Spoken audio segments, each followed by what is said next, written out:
Chapter 14. Peaceful Practices.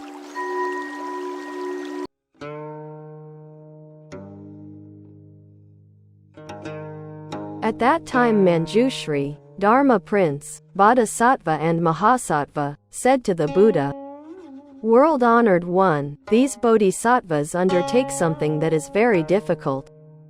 Because they revere and obey the Buddha, they have taken a great vow that in the evil age hereafter they will guard, uphold, read, recite and preach this Lotus Sutra." World-honored one, in the evil age hereafter, how should these bodhisattvas, mahasattvas go about preaching this sutra? The Buddha said to Manjushri, "If these bodhisattvas and mahasattvas in the evil age hereafter wish to preach this sutra, they should abide by 4 rules. First, they should abide by the practices and associations proper for bodhisattvas so that they can expound this sutra for the sake of living beings." Manjushri, what do I mean by the practices of a bodhisattva or mahasattva? If a bodhisattva or mahasattva takes his stand on perseverance, is gentle and compliant, never violent, and never alarmed in mind, and if with regard to phenomena he takes no action but observes the true entity of phenomena without acting or making any distinction, then this one might call the practices of a bodhisattva and mahasattva. As for the associations proper for them, bodhisattvas and mahasattvas should not associate closely with rulers, princes, high ministers or heads of offices. They should not associate closely with non-Buddhists, Brahmins or Jains, or with those who compose works of secular literature or books extolling the heretics. Nor should they be closely associated with Lokayatas or anti-Lokayatas. They should not be closely associated with hazardous amusement, boxing or wrestling, or with actors or others engaging in various kinds of illusionary entertainment, or with the chandalas.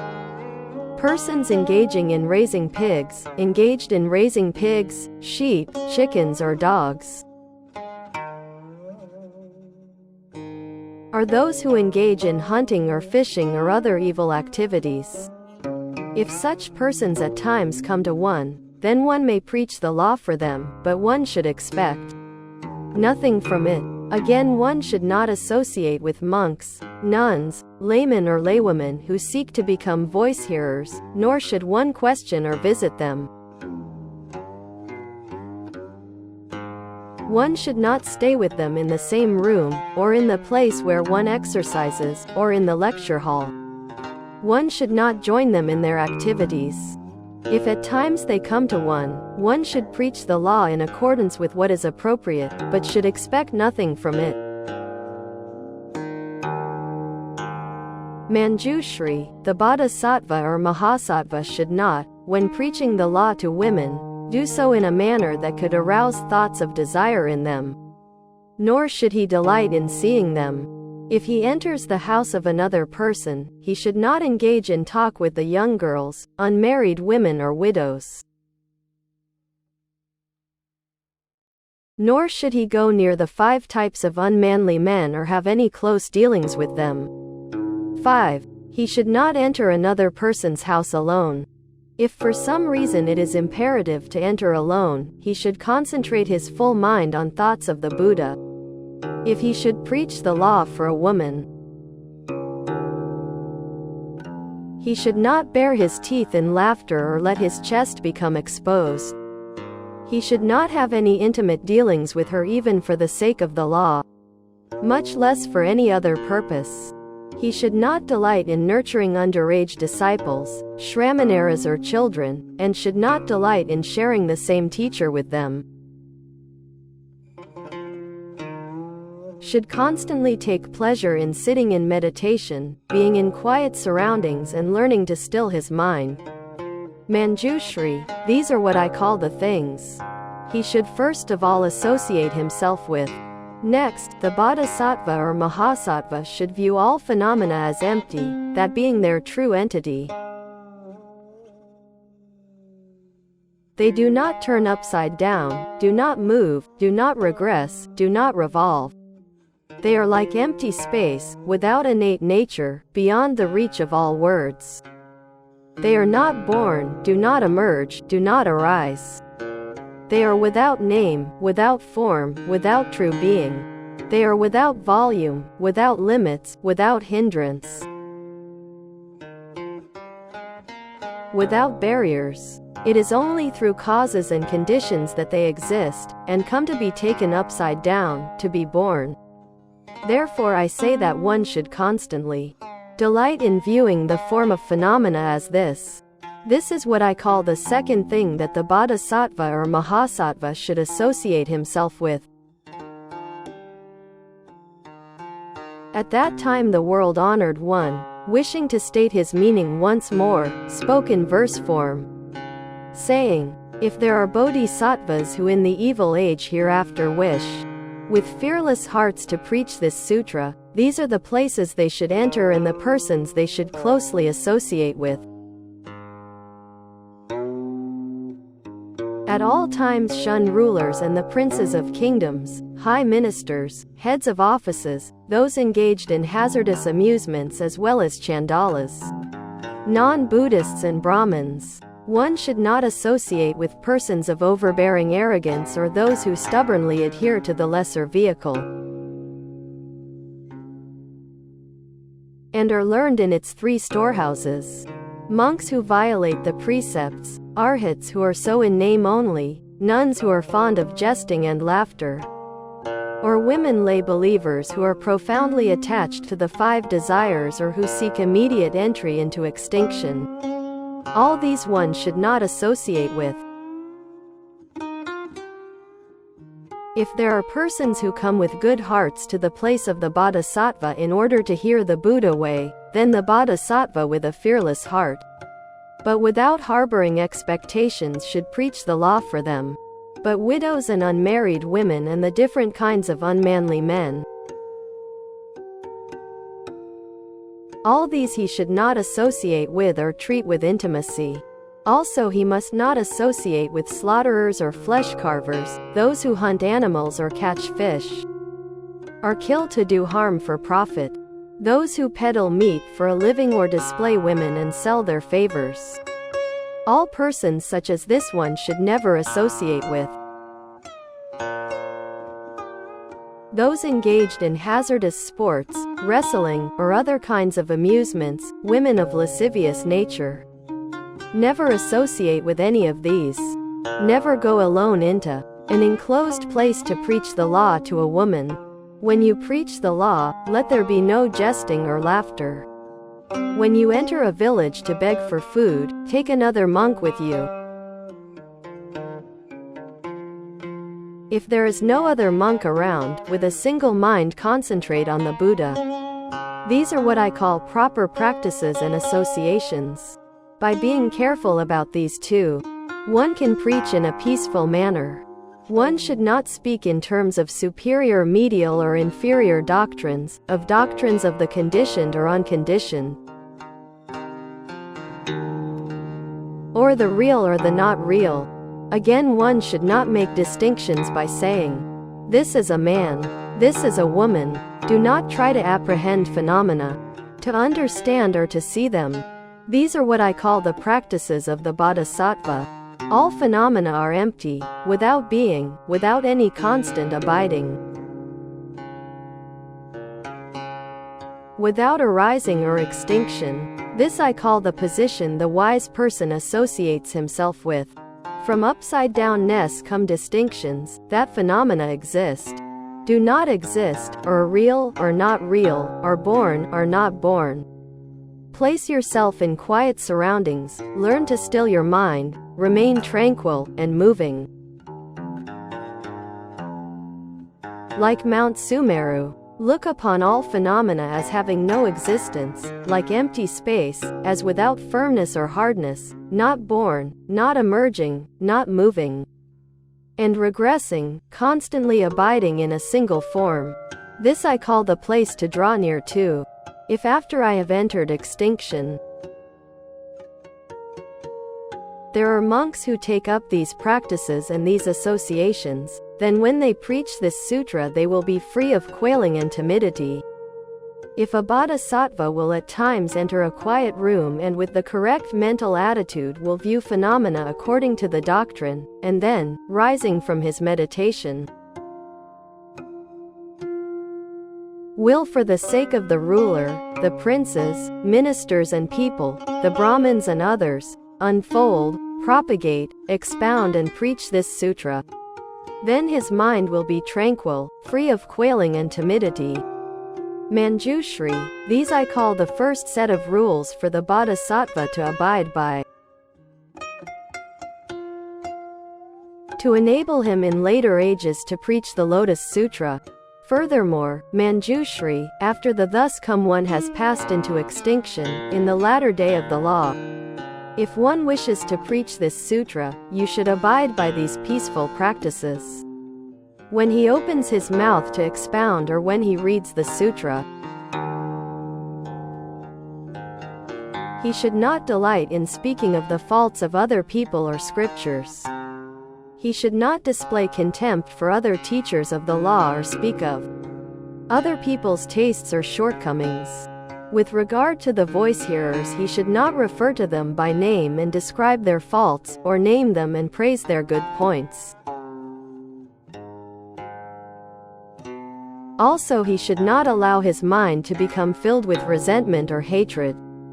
Because he is good at cultivating this kind of peaceful mind, his listeners will not oppose his ideas. If he is asked difficult questions, he should not reply in terms of the law of a lesser vehicle. He should explain things solely in terms of the great vehicle, so that people will be able to acquire wisdom embracing all species.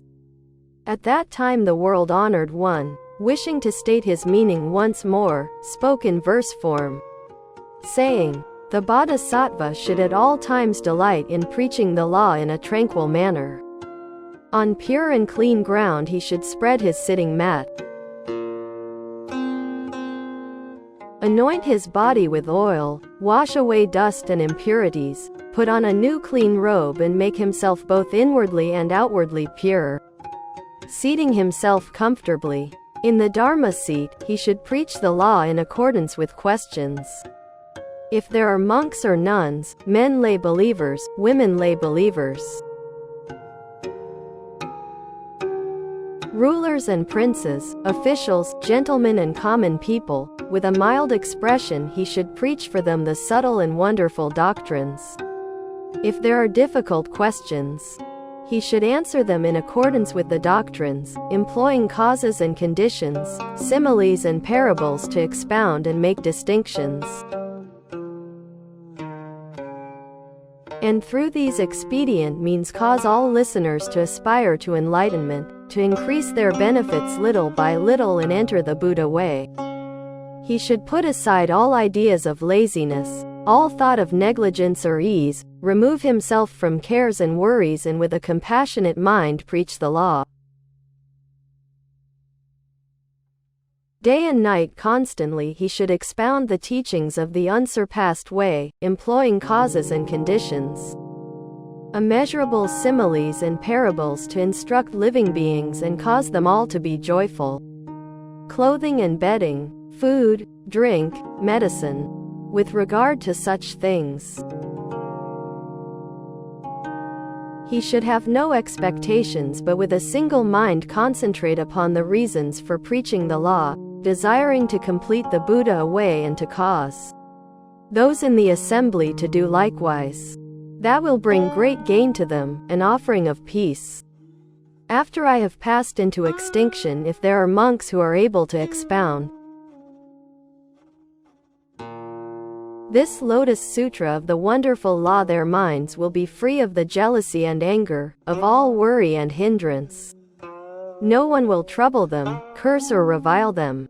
They will know no fear, no attacks by sword or staff, nor will they ever be banished, because they abide in patience. Wise persons will be good at cultivating their minds like this and be able to abide in peace as I have described above. The blessings of such persons are beyond calculation. Simile or parable, thousands, 10,000s, millions of kalpas would not suffice to describe them. Also, Manjushri, if a bodhisattva or mahasattva in the latter age hereafter, when the law is about to perish, should accept and embrace, read and recite this sutra, he must not harbor a mind marked by jealousy, fawning or deceit. And he must not be contemptuous of or revile those who study the Buddha away or seek out their shortcomings. If there are monks, nuns, laymen, or laywomen who seek to become voice-hearers, seek to become pratyeka Buddhas, or seek the bodhisattva way, one must not trouble them by causing them to have doubts or regrets, by saying to them, "You are far removed from the way and in the end will never be able to attain wisdom." Embracing all species. Why? Because you are self-indulgent and willful people who are negligent of the way. Also, one should never engage in frivolous debate over the various doctrines or dispute or wrangle over them. With regard to all living beings, one should think of them with great compassion. With regard to the thus come ones, think of them as kindly fathers. With regard to the bodhisattvas, think of them as great teachers. Toward the great bodhisattvas of the 10 directions at all times, maintain a serious mind, paying them due reverence and obeisance. To all living beings preach the law and in an equitable manner. Because a person is heedful of the law, that does not mean one should vary the amount of preaching. Even to those who show a profound love for the law, one should not on that account preach at greater length. Manjushri, if among these bodhisattvas and mahasattvas there are those who in the latter age hereafter, when the law is about to perish, succeed in carrying out this third set of peaceful practices, then when they preach this law they will be free from anxiety and confusion, and will find good fellow students to read and recite this sutra with. They will attract a large assembly of persons who come to listen and assent. After they have listened, they will embrace. After they have embraced, they will recite. After they have recited, they will preach, and after they have preached, they will copy, or will cause others to copy, and will present offerings to the sutra rolls, treating them with reverence, respect and praise. At that time the world-honored one, wishing to state his meaning once more, spoke in verse form, saying, "If you wish to preach this sutra, you must set aside jealousy, hatred, arrogance, a mind that is fawning, deceitful, false, and constantly practice honest and upright conduct. Do not look with contempt on others, or hold frivolous debates on the doctrine. Do not cause others to have doubts or regrets by saying, 'You will never become a Buddha.' When a son of the Buddha preaches the law, he is at all times gentle and full of forbearance, having pity and compassion on all, never giving way to a negligent or a slothful mind. The great bodhisattvas of the 10 directions, out of pity for the multitude, carry out the way. One should strive to respect and read and revere them, saying, 'These are great teachers.' Regarding the Buddhas, the world-honored ones, learn to think of them as unsurpassed fathers. Wipe out the mind of pride and arrogance and preach the law without hindrance. Such is the third set of rules. Wise persons should guard and obey them. If with a single mind they observe these peaceful practices, they will be respected by immeasurable multitudes. Manjushri, if among these bodhisattvas and mahasattvas there are those who in the age hereafter, when the law is about to perish. Accept and embrace the Lotus Sutra. Toward the believers who are still in the household or those who have left the household, they should cultivate a mind of great compassion, and toward those who are not bodhisattvas, they should also cultivate a mind of great compassion, and should think to themselves, "These persons have made a great error." Though the thus come one as an expedient means preaches the law in accordance with what is appropriate, they do not listen, do not know, do not realize, do not inquire, do not believe, do not understand.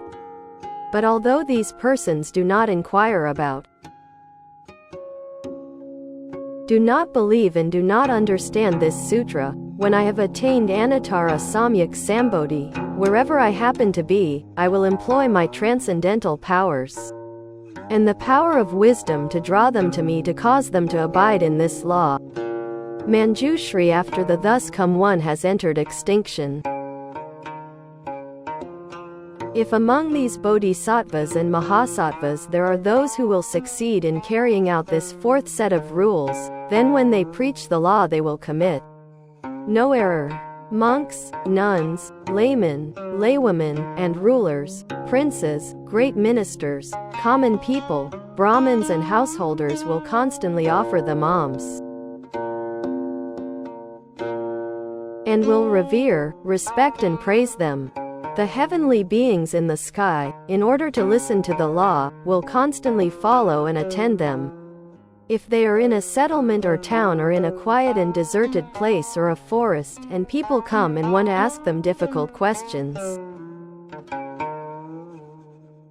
the heavenly beings day and night will, for the sake of the law, constantly guard and protect them, and will cause all the listeners to rejoice. Why? Because this sutra is protected by the supernatural powers of all the Buddhas of the past, future, and present. Manjushri, as for this Lotus Sutra, throughout immeasurable numbers of lands one cannot even hear its name, much less be able to see it, accept and embrace, read and recite it. Manjushri, suppose, for example, that there is a powerful wheel-turning sage king who wants to use his might to subdue other countries. But the petty rulers will not heed his commands.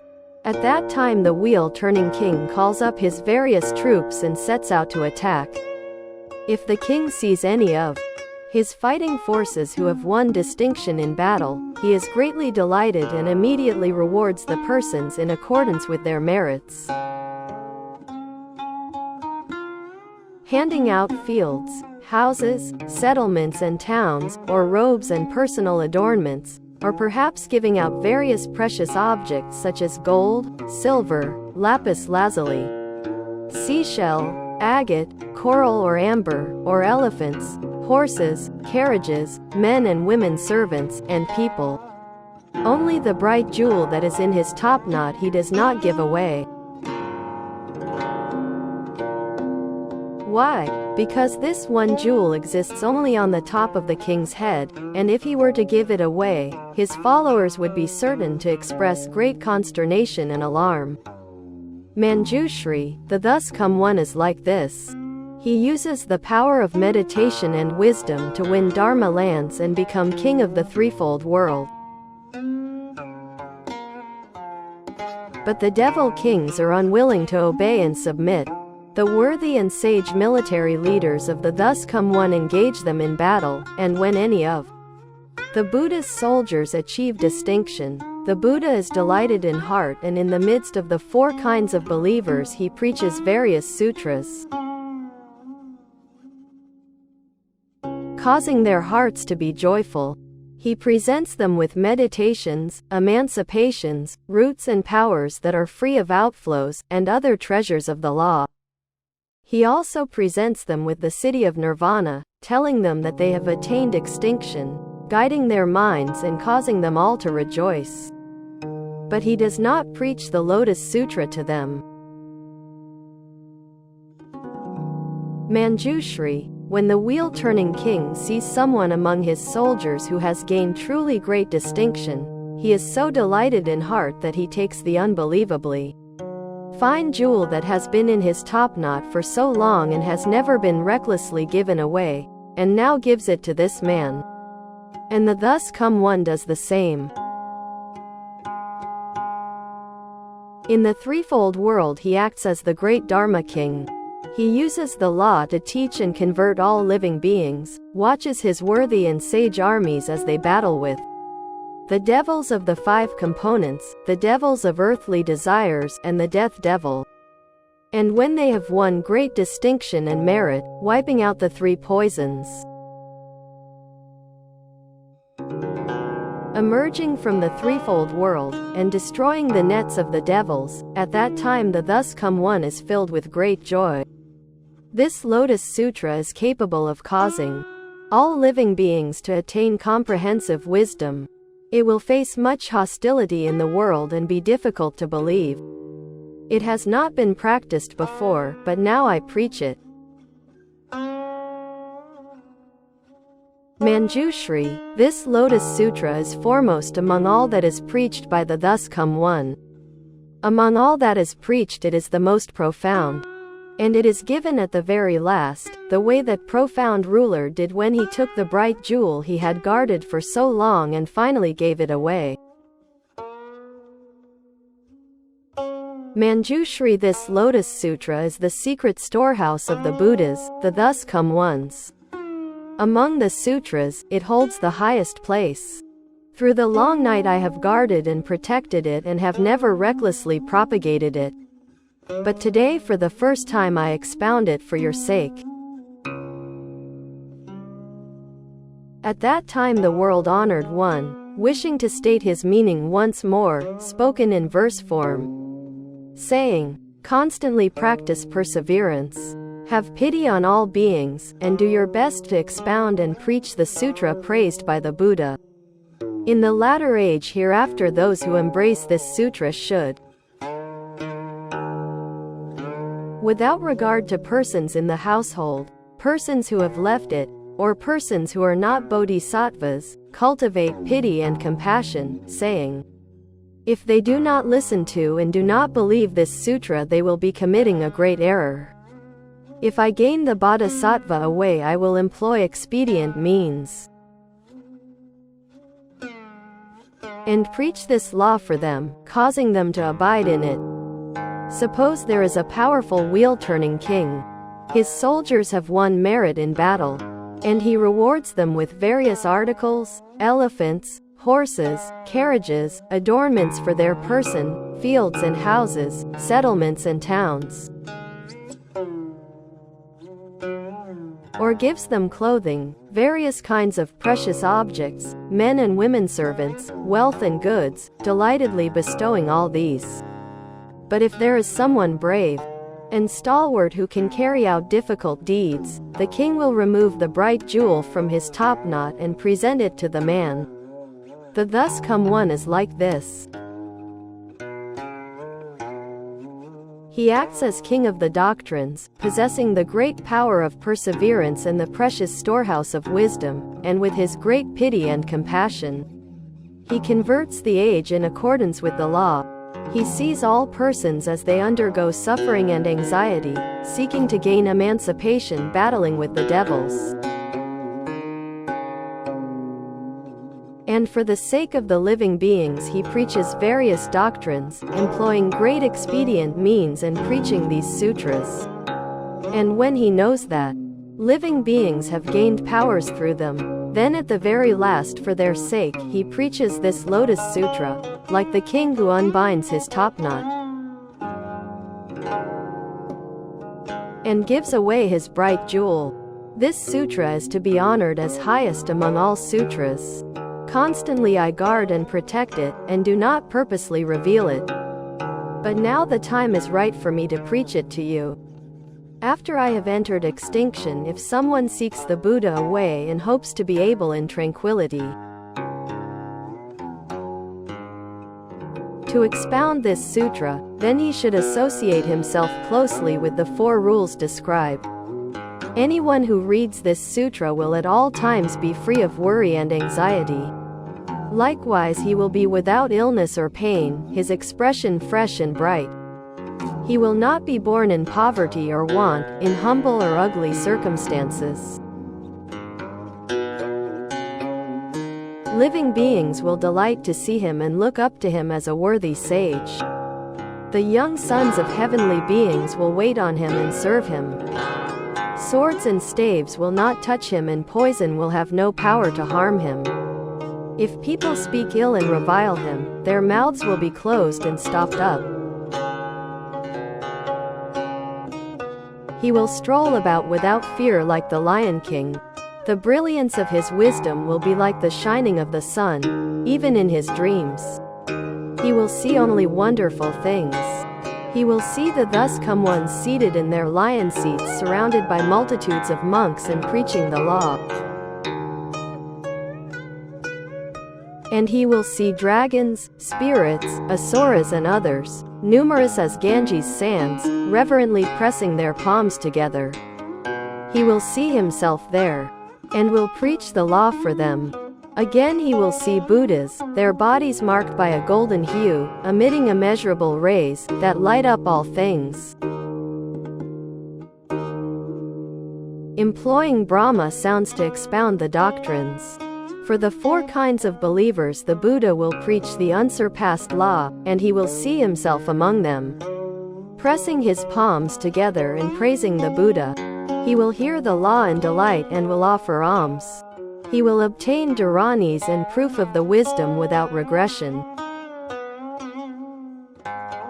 And when the Buddha knows that his mind has entered deep into the Buddha way, then he will give him a prophecy that he will attain the highest, the correct enlightenment. You, good man, in an age to come will attain immeasurable wisdom, the great way of the Buddha. Your land will be adorned and pure, incomparably broad and great, with the four kinds of believers who press their palms together and listen to the law. Again he will see himself in the midst of mountains and forests practicing the good law, understanding the true nature of all phenomena, deeply entering meditation and seeing the Buddhas of the 10 directions. Of Buddhas, their bodies of golden hue, adorned with the marks of 100 kinds of good fortune, of listening to the law and preaching it to the people. Such will be the good dreams he constantly dreams. Again he will dream he is king of a country, but casts aside palaces and attendants and the superb and wonderful objects of the 5 desires. Repairs to the place of practice and under the Bodhi tree seats himself in a lion seat, seeking the way, and after 7 days gains the wisdom of the Buddhas. Having succeeded in the unsurpassed way, he rises and turns the wheel of the law, preaching the law for the 4 kinds of believers. For thousands, 10,000s, millions of kalpas preaching the wonderful law free of outflows, saving immeasurable living beings. And afterward he will enter nirvana like smoke coming to an end when a lamp goes out. If in that evil age hereafter someone preaches this foremost law, that person will gain great benefits, blessings such as have been described above.